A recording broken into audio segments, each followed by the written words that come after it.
सुपरिटेंडंटला हा विचार करावा लागतो की मला जर जेल शांत ठेवायचं असेल तर मला त्याला का स्टॅग्नेटच करावं लागेल, वेगवेगळं करावं लागेल, याला वेगळा ठेवावा लागेल, त्याला वेगळा ठेवावा लागेल, त्याला वेगळा ठेवावा लागेल, त्याला वेगळा ठेवावा लागेल. जरी तुम्ही इथे जाती धर्माचं जरी नाव घेतलं तरी तिकडे तुम्हाला कायदा हा वाकवावा लागतो. कायदा वाकवावा का लागतो? कारण कायदा तुम्हाला एवढ्यासाठी वाकवावा लागतो की जेलमध्ये तुम्हाला जो आरोपी ठेवायचा असतो त्याला त्याच्या बॅरकमध्ये, तो कुठल्या बॅरकमध्ये सुरक्षित, कारण त्याच्या सुरक्षिततेची जबाबदारी देखील जेल प्रशासनावरती आहे. आणि त्यामुळे त्याला कुठे ठेवायचं, त्याला कशा पद्धतीने ठेवायचं. आता तुम्ही जसं म्हटलं की लिंग, त्याचा धर्म, लिंग, ह्या आता जेलमध्ये बाबा नावाचा एक कॉन्सेप्ट असतो. किती लोकांना माहिती आहे मला माहीत नाही, पण या बाबा लोकांपासून फार सांभाळावं लागतं सगळ्यांना. आता त्यांचे धंदे काय हे मी ते सांगू शकत नाही. असे वेगवेगळे प्रकार आहेत की ज्याच्या आधारावरती हे जे बिल आलंय ना की लिंग, भेद, धर्म, जाती या व्यवस्थेपासून प्रत्येकाला वेगवेगळं करता येणार नाही किंवा वेगळं करावं लागेल किंवा काही जे काही तुमचा या बिलाचा उद्देश आहे, ह्या बिलाच्या उद्देशाला तुम्हाला फक्त पेपरवरती हे बिल योग्य आहे. प्रॅक्टिकली हे बिल फार कठीण आहे. प्रॅक्टिकली तुम्हाला हे इम्प्लिमेंट करणं आतमध्ये फार सोपं नाही. कारण ज्या दिवशी पहिल्या दिवशी आरोपी ज्या वेळेला पकडला जातो आणि ज्या दिवशी त्याला जेल कस्टडी होते त्याला पहिल्या दिवशी आफ्टरला नेतात. म्हणजे ही त्यांची भाषा आहे, आफ्टर. आफ्टरला नेतात म्हणजे त्याला त्या दिवशी पहिल्या दिवशी आतमध्ये पाठवत नाही. आणि हां, म्हणजे त्यांचा एक भाग असतो ज्या भागामध्ये तुम्हाला ठेवतात आणि नंतर मग दुसऱ्या दिवशी तुमची ॲलोकेशन होतं. तू कुठे, तू कुठे, तू कुठे. मग ते ॲलोकेशन कोण किती काय देणार, कसं देणार, तुला 8 नंबर पाहिजे का 12 नंबर पाहिजे का 6 नंबर पाहिजे का तुला 2 नंबरला टाकू का तुला बाबाला पाठवू का तुला हॉस्पिटलला पाठवू. म्हणजे हे ॲलोकेशन मग तिकडे डिस्ट्रीब्युशन असतं. म्हणजे आपल्याकडे कसं मंत्रिमंडळाचं डिस्ट्रीब्युशन असतं, आवडते सगळे, चांगली खाती, बेन खात्याचा, ह्याचा त्याचा, तसंच तिकडे पण सगळं तसंच असतं. म्हणून मी म्हटलं ना एक पॅरलल संस्था आहे.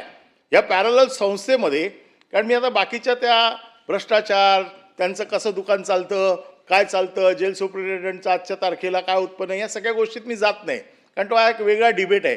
मी फक्त एवढ्यापुरताच मर्यादित आहे की ॲलोकेशन ऑफ म्हणजे डिस्ट्रीब्युशन ऑफ आरोपी करताना तुम्ही हे जे काय म्हणताय हे आणि ॲक्च्युली प्रॅक्टिकली तिकडे जे चालतंय याच्यामध्ये बरीच मोठी तफावत आहे. ही तफावत तुम्ही दूर कशी करणार हे सभागृहाला कळलं पाहिजे. कारण हा कायदा उद्यापासून आला तर एखाद्याला तुम्हाला उचलून, समजा एखाद्याने सुपारी घेतलीच, एखाद्याला मारून टाकायची, तुम्ही हा कायदा दाखवाल, त्याला टाकून द्याल त्याच्या त्या बॅरेकमध्ये, या नियमाप्रमाणे आम्ही त्याला टाकून देतोय आतमध्ये त्याचं कामकाज बरोबर होऊन जातं.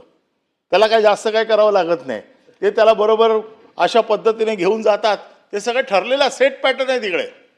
म्हणजे इतकी ऑर्गनाइज पॅटर्न तिकडे चालतो ना की एवढा ऑर्गनाइज पॅटर्न मला तरी वाटत नाही दुसरीकडे कुठे चालतो. आणि त्याच्यामुळे तुम्ही हे जे काही बिल आणले की वेगवेगळ्या, आता मला वाटतं फक्त एवढंच आहे ना ह्याच्यामध्ये ही सुधारणा, मी म्हणून एवढ्यावरच बोलतो. तर ती दिव्यांग आहेत, म्हणजे 18 वर्ष क्रॉस झाली. आता तुम्हाला ज्युनियरला तुम्हाला काही लोकांना बाल सुद्धा घरात पाठवायचं असतं, त्याची टेस्ट होते, त्याची मेडिकल होते, त्याला खाली ठेवायचा का वर ठेवायचा. कारण त्याला जर मोठ्या आरोपातनं बाहेर काढायचा असेल तर त्याला 18च्या खाली ठेवला किंवा त्याला 16च्या खाली ठेवला, त्याला जर बाल याच्यात आणला तर त्याची शिक्षा काय होते, हे सगळे तिकडे ठरलेलं असतं. त्यामुळे त्याला कोणाला मेडिकलला पाठवायचं आहे, त्याला हॉस्पिटल कोणाला द्यायचं आहे, काय द्यायचं आहे, हे सगळे ह्याच्याशी संबंधित आहेत.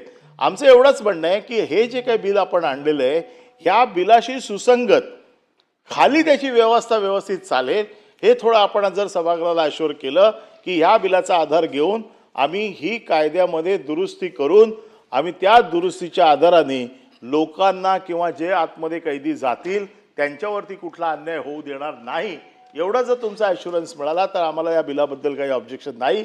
परंतु तो ॲश्युरन्स मिळाल्याच्या नंतर आम्ही वारंवार आपल्या कृपेने जेलमध्ये जात असतो, त्याच्यामुळे आम्हाला जेल व्यवस्थित बघायला मिळतो. आणि तेवढा जर आम्ही जाऊ नये तर सरकारने देखील आमच्यावरती दयामाया दाखवावी, वारंवार आम्हाला पाठवू नये. नाही तर वारंवार तुम्ही जेवढे वेळा आम्हाला आतमध्ये पाठवणार तेवढा आतल्या गोष्टी आम्ही बाहेर इथे घेऊन येणार. त्यामुळे ह्याच्या पुढे विचार करा आम्हाला आतमध्ये पाठवताना की बाबा आतमध्ये गेल्यामुळे ह्यांचा फायदा आहे का नुकसान आहे.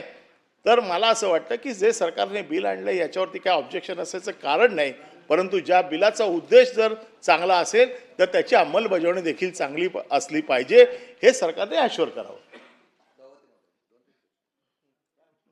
खरं म्हटलं तर राज्य सरकारच्या वतीने विधेयक क्रमांक 109 आपण या ठिकाणी सादर केलेला आहे. यामध्ये उद्देश मंत्री महोदयांनी सांगितलेला आहे.